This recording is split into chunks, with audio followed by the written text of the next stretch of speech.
অভিমানে বসে আছি প্রিয়তমা, তার চোখে জমাট বাঁধা মেঘের ছায়া, নিঃশব্দে গুমড়ে ওঠা সেই গভীরতা যেন বৃষ্টিহীন মেঘের গুরুগম্ভীর ডাক। তবুও চারিদিকে এক অদ্ভুত নীরবতা। আমি চুপ করে বসে থাকি এক কোণে।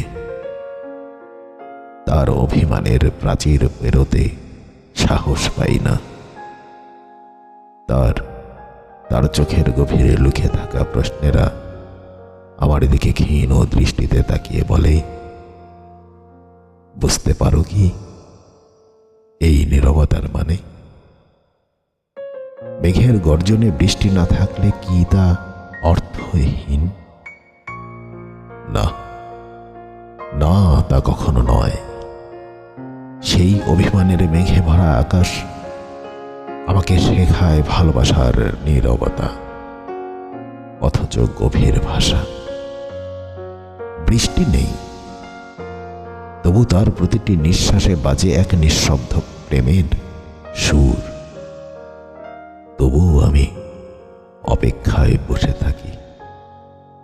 যদি কখনো এক পশলা বৃষ্টি নামে, তবে এই শুষ্কতা ভেঙে প্রিয়তমার ঠোঁটে ফুটে উঠবে এক চিলতে হাসি।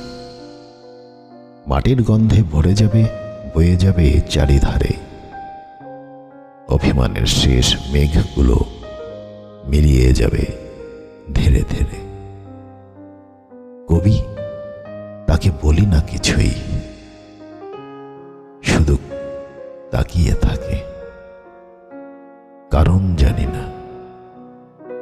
যেমন মেঘের পরে আসবে একদিনে বৃষ্টি, তেমনি তার অভিমানের বরফ গলে গলে ফিরে আসবে আমার কাছে।